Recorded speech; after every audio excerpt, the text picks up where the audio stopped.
Okay. Now. Yes, I see the recording. It's recording. But, yeah. Now I'm going to share my screen. Now. You're there. You're good. So techy. Yay. Wow. Look at you. A genius. Genius. Okay. So y'all can see it? Yes. Yep. And it says it's recording? Uh-huh. Okay. Okay. So using video modeling and least to most prompting to teach functional life skills to elementary students with autism. So kind of similar to Alex's.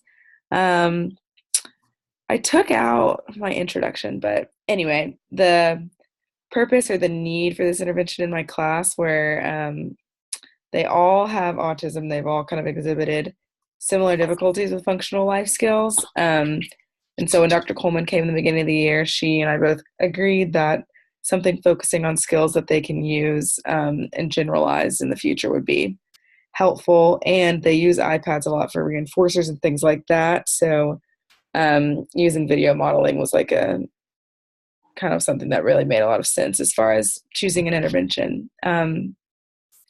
And video modeling has like been proven, has shown to have a strong impact on individuals who have autism because of the research that's been done on how it kind of maintains their focus through the visual stimuli, and it enables them to be able to practice through like repeating or watching the video over and over, and then the repetition of being able to hear the instructions, and a lot of times motivation. And for one of my guys, it really was motivating for him to be able to like start the video himself and watch it on the iPad. So yeah, see, I don't have as many slides. I don't know. I'm gonna need to look at some from last year. But a lot of slides, I noticed, Alex. What? Well, Alex does have a lot. Yeah. But mine, like literally, some of mine are jam packed, so I'm really gonna need to break them down. I kind of spread it out. And I like looked at a lot from last year, and they were all around like 40 or so.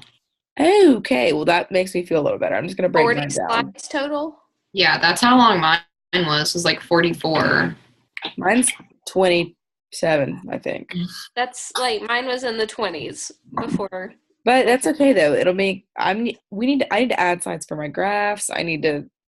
Yeah, it adds up quickly. Yeah. You put all the result stuff? Yes. Me? Okay. Also, yeah, look at the slide. Like my slides are way too, like I've known my whole life that you can't make PowerPoints packed like this, but I was like, I don't know what to take out, you know? Yeah. Yeah. But anyway, just put it on different slides. That's exactly what I'm going to do. I'm just going to break it down. So that's same as Alex said. The study corresponded with applied behavioral analysis, observational learning, increasing the likelihood of them being able to perform the functional life skills more independently through introducing the antecedent stimulus of the video model. So yeah, that's what ABA is. It manipulates the environment in order to help the student. Oh, it did it. It downloaded. Yay. Okay, there's one. I guess. Sorry. Okay. You're good. ABA is all about manipulating. Okay. Cool. Can you guys see it? Yes. Yeah. Okay. You're good. Yeah. So that's ABA supports it. Yeah. We move on. Theoretical basis. Same as Alex. Can be supported by the HAT model, interaction of the human and the activity. This was the interaction of the human, my participants, and the activity of the dependent variables of the functional life skills, and then the assistive technology and how all of the three kind of intertwine. Mm-hmm. So correlates. So the general research areas were kind of the research areas that I found that had a lot of information on like similar dependent variables. So this study and then the next study kind of talk about self-help skills, functional life skills, like just general kind of like social rather than academic skills. And they both had positive results, and they had a similar population. This one, the participant was a 4-year-old who had autism, and they were also targeting daily self-help skills. And it showed that combining point of view modeling, a little different from my intervention, in addition to forward chaining, helped him become independent in the life skill of like getting himself a snack without any prompting. So doing it independently. This one, forward chaining. Sorry. What is forward chaining? Yeah. It's like teaching as opposed to backwards chaining. Like forward chaining is like teaching a task analysis from the beginning to the end, whereas like backwards chaining would be starting from the last step and then like going backwards, kind of. Does that make sense? Breaking down an activity into all this, so making the peanut butter and jelly. Yeah. I've heard task analysis, but I've never heard forward and backward chaining. But we learned it like senior year. Yeah, I wasn't a sped gal until. Oh yeah. Well, my teacher uses these terms a lot. Like I was like, he literally uses them. So I really should have been able to explain that better. But it's like, yeah, taking a task like that. You explained it well. Breaking it down. But yeah, so point of view modeling. Yeah. And so this is a similar thing.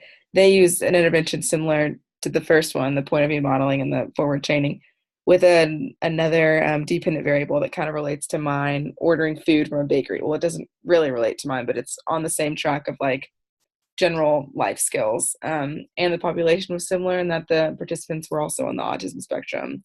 And this one showed that continuous video modeling alone, which was, this is like video modeling in an isolated like intervention, just using that, whereas I really used like least to most prompting. Like they were in tandem, so that kind of differentiates this from mine, but it showed success. So that showed that correlation with my study. And so the specific research area, like look how much text is on this. Like this is ridiculous. I definitely split that up. Yeah, you could bullet it. Like it makes it impossible to read it fluidly. Do you think you could just put like paraphrased stuff? Totally. Yeah, I'm just like I like, what do I take out? You know what I mean? Like I'm scared I'm gonna take out the wrong thing. Right. But I feel like I could take out like the things on these studies, like these aren't nearly as important, I feel like. Yeah, you could just do like, instead of those participating in the study, you could just say 5 students, like take out all the 5 students with autism. And does that go with the study above? This one? Like all your go back. So you see like Markey 2015. Mm-hmm. Yes. All these will go under there. Yes. This is what I did. You may not like it, but I like tabbed anything relating to. Yes. Yeah. Over, and it makes it smaller. Yeah. That shows that is that same study. Yeah, I did that too. Yeah, I think it looks like more organized a little bit. Yes. Okay, agreed. Thank you. I need to be taking notes too. Well, wait, I'm just going to text myself that. I also want to change my background, but that's another. I thought we had to do a classroom picture. We don't? Well, that's what she did in class, so. Oh, I just did mine, but I love Alex's. Okay. I know. Thank you. Cool. Okay, so so this one, it's more specific in that it relates exactly to my intervention. They use video peer modeling and least to most prompting. So, well, okay, not exactly, because mine didn't involve any peers, but it was similar in that the intervention was the same and it was almost the same, and it showed successful results. So the task that they were performing was not similar to mine. Like these students were higher functioning. I mean, they still received autism support services, but these, like, they're searching online in a library catalog, which is nowhere near what my students are doing. And then same here, it was computer-based video instruction, so with functional life skills. So this one, both the dependent and the independent were like loosely correlated to mine, and a multiple probe design was also used. Don't ask me about that. And This combined video modeling and computer-based simulation training. So I did nothing like related to computer-based simulation training, but video modeling was implemented, and it related to mine in that, and it showed that it was effective. So kind of needed to go more into detail with my research on, is just video modeling and least to most prompting effective, combining those two particular interventions. So that leads me to my research question, or the purpose of the study, which is the effectiveness of using video modeling in combination with least to most prompting on the acquisition of functional life skills for elementary students who have autism, as well as what the social validity is of combining the two interventions for them to learn functional life skills. Method section. So this is what I did. Also need to break this assessment information down. That's a lot. And I know it's overwhelming. I think I'm gonna take out that first paragraph and just make bullets for his straight up scores. I just put the scores and stuff in there. I didn't write sentences. You didn't explain, okay. Yeah. I figured you can do that without it being on the slide. If that makes sense. But that's just how I present and make my PowerPoints. Yeah, that's what I'm trying to think about is the balance of what I put on the slide and what I'm gonna elaborate on. Yeah. I want to know it well. I have his scores memorized, you know what I mean? Yeah. But I feel like I have some other things. I didn't include their scores, do you think? I would do that. I only put their scores in here because I forgot, or I didn't put them initially in my paper, and it was a big deal. I needed to get the scores. So I put them in here because I had to actively find them, and it was kind of a process. Okay. I mean, I might do it just to have it. Yeah. Yeah. So they know you're not just picking regular ed kids and Yeah. Okay, so first participant, I also had a small sample of students, only had 2, but the first one, Adam, he was 12 in 5th grade, and his primary diagnosis is autism, and he also has an intellectual disability. Blah, blah, blah. This first paragraph, I'm going to take it out. Obviously, I just talk about in the paper how his present levels of performance show that, his issues that he has in attending and choice making and following directions. I know they're not going to ask this, but I'm curious. Autism index score? What's that made up? I don't know. No, I don't. I've never heard of that. I have no idea. His autism index score. They both had them. Wait. I don't know, but all I know is she gave me his BIP. It was his BIP and an FBA and his IP, and it explained some of it. I need to read it, but I'll tell y'all. I'll look at it. Okay. I think it's interesting because that's pretty high on the spectrum. Oh wait, no, low on the spectrum. Low. You know what I mean? High score but low functioning. Okay. Yeah. I think one of mine who had autism had an autism index score, but it wasn't just an overall thing. Maybe I'm making that up. Maybe I'm thinking of something. But it was some autism score, but it was multiple areas. Yeah, let's see. Look after mine. Then it's another developmental inventory where a score for adaptive, social, cognitive. There were more, but I was what do I include? So I put it all. But I'm gonna take some out, I think. Yeah. And I just put kind of summed up the IP was just really reiterating that his disability severely impacts the way he learns, communicates, and behaves, and has his instruction for all of those things has to be extremely direct and individualized. Oops. Participant 2, Michael. He's 9 in the 3rd grade, and he also has autism, and he also has language impairments. So I'm gonna take out all these beginning things.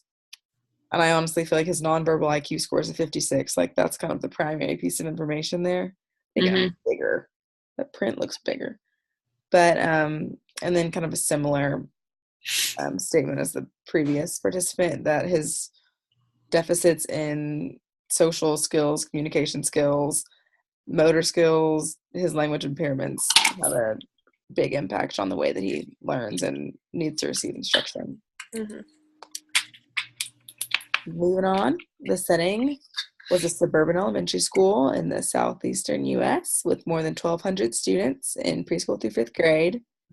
Our class has 5 students, a teacher, 3 teaching assistants, and then me. So it's like 5 to 5 or 1 to 1. Yeah. Materials are the iPad and a video for each of the tasks. There were 3 tasks. Each student's backpack, folder, toothpaste, toothbrush, cafeteria tray, silverware, a napkin, a drink, 2 side dishes, and a main dish. Also going to break this down. The research design was multiple baseline. Need to figure out how to explain this more effectively. You did across participants, right? Is it multiple baseline or multiple probe? I think it's multiple probe. Okay. You have multiple baseline and multiple probe written there. Both. I wonder. Can it be either or? Mine was multiple probe. Across I think in my head I thought that it could be either or. I think it's one. I think you're right. Really? And what I did, it wasn't across participants, it was across tasks. Gotcha. Yeah. So it would be multiple probe. Yes, you're right. It's multiple probe. And then my third paragraph. Yeah. I just remember Dr. Coleman talking about it one time. She was like, there's a difference. And yeah. What is the difference, though? I think multiple baseline is the one that's across participants because you have you do like baseline with one for so long and that thing, and then multiple probe is when you're doing it across tasks, behaviors, word sets, all at the same time. Yeah, right. Gotcha. Even if it's different, like tasks, you're doing them all. Yeah, I understand. Alex, that was so helpful. Okay, yes, that was helpful. Multiple probe, and so that was what I did. I did it across multiple tasks for these students. So took a bunch of, well, I guess I'll explain that. But it was, we could see, because I also staggered it with different participants, that I could, really attribute the results to the intervention. Yeah, the behavior's not reversible, or like life skills. So it fit these skills. Independent variable was the combo of technology-assisted video modeling and least most prompting. And the dependent variables were going through the lunch line, brushing teeth, and unpacking their backpacks. So I collected data by observing them. I created a task analysis, so a series of steps for each task, and made a data sheet, and then observed like the degree to which they completed each step as far as like independent. So either I was independent, V was a verbal or signed prompt, like pointing or giving it like a verbal command, partial physical prompt, like nudge, or full physical, like full hand over hand.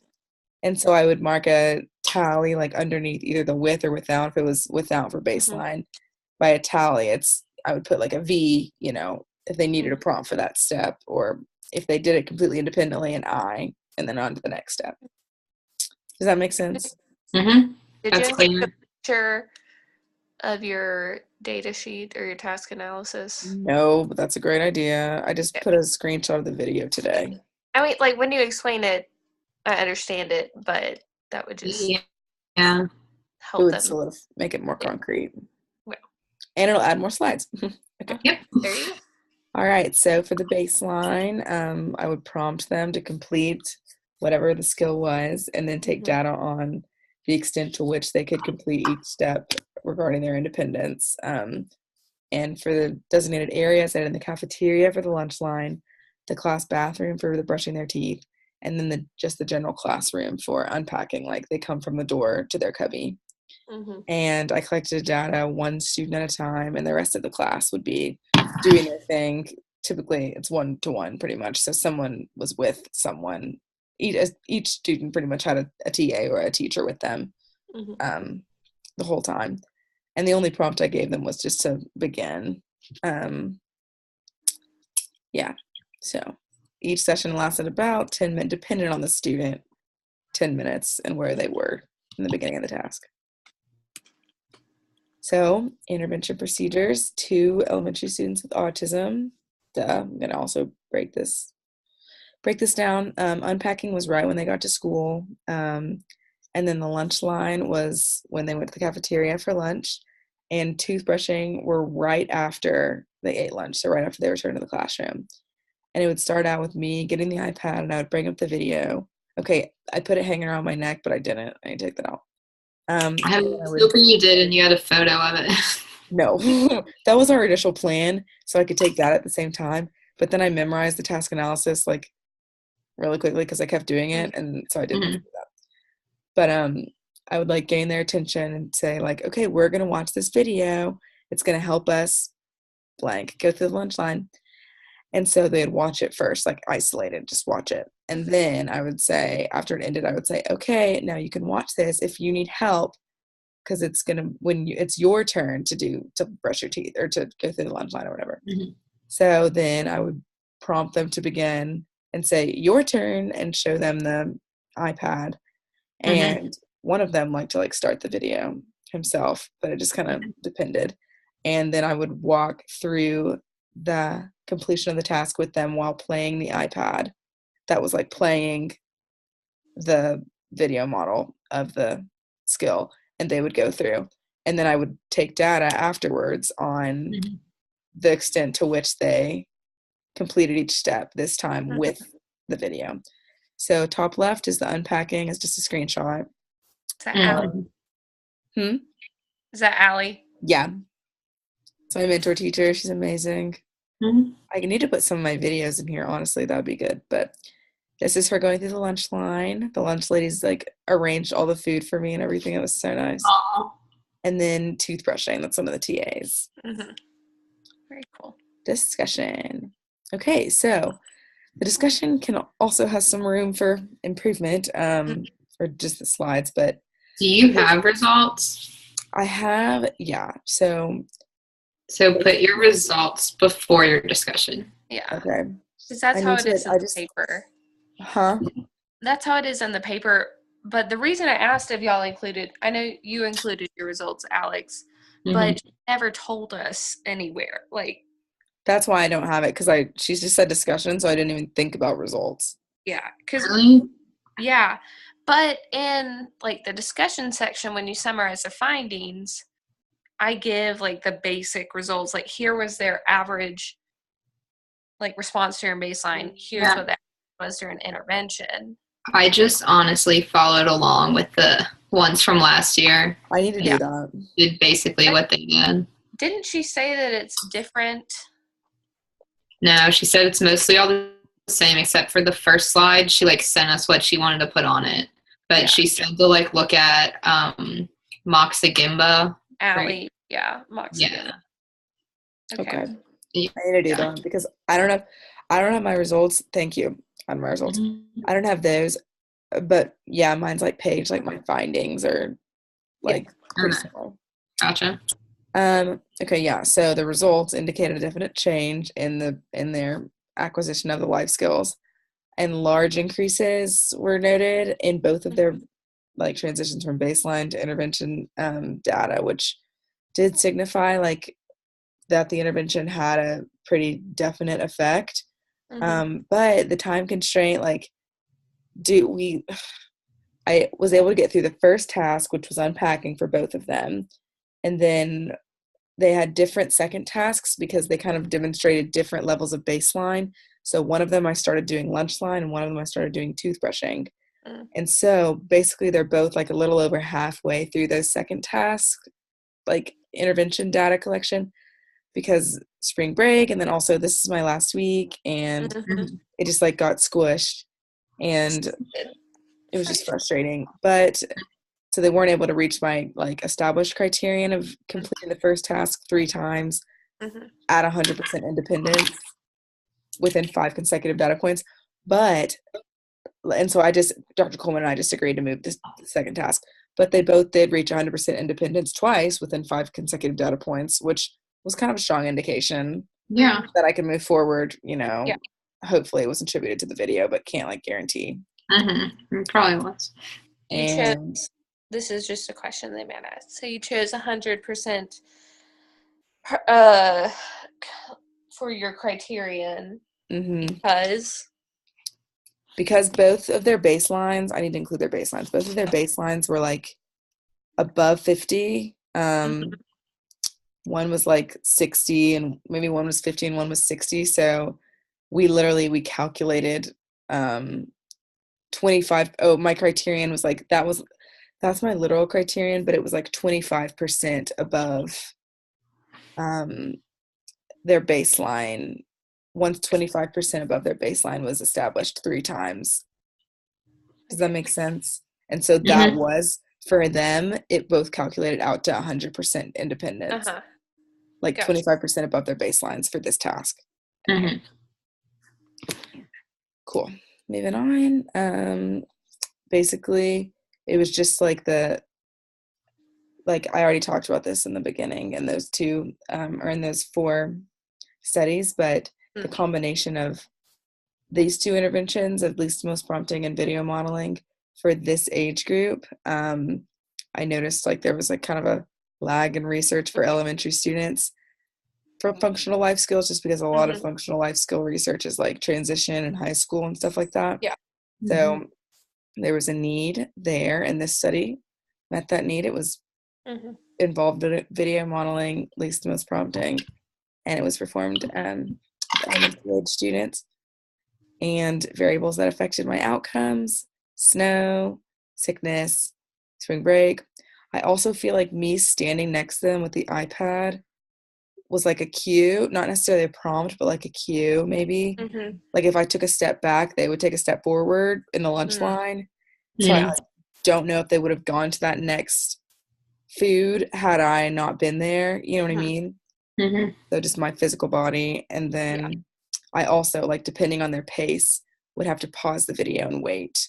Or if something really loud happened in the lunchroom, which it did, rewind and start over. Or if, something happened. So just kind of like that's going to differ, like, for anyone who implements it in their classroom, depending on their student's pace. And then towards the end, like, one of them just like kept staring at the iPad. And so I would like put it behind my back. And then they were like doing the final task or the final step of the tasks analyses like independently. So I think it was like video's over, final step. You know what I mean? Like, they become like prompt dependent on that. Right. Was that a cue? I'm not really sure. And we just hit our 10-minute mark, by the way. 10-minute. Okay, sweet. Thank you. You can see that and I can't. Okay. So yeah, primary factors, especially for one, whereas food preferences, like if there were smiley fries or curly fries, he'd be like independent. But if it was like vegetables or carrot, or like if it wasn't like his favorite vegetable or it was like a gross something, he would just not, he would need like full physical prompting. Yeah. So it really did have a huge impact on it, which was like annoying, but it's not letting me go. No, yes, it is. Directions for future research. So I think adding more participants, just like Alex, a larger sample, making a wider time frame, a varied population of participants, just because what I kind of gathered by the end were, because my students and students with autism are really like have been known to struggle with being prompt dependent and like changing routine, introducing new things. I think maybe like a younger population that hadn't ever been exposed to prompts in this, like for these tasks, could have reacted differently, or like an older population maybe could have reacted differently because they are more established with their like transitioning to new routines. Could have maybe managed it more effectively and reacted in a different way. So yeah, different age levels could provide maybe more comprehensive results. So question, is there a rubric for this up? For what? Think so. A rubric? I'm not sure. I don't know. I'll go look later. I need to get back to you guys. You're good. I mean, you. Resume share? No. Stop Yeah. share. Yeah. All right, and now stop recording.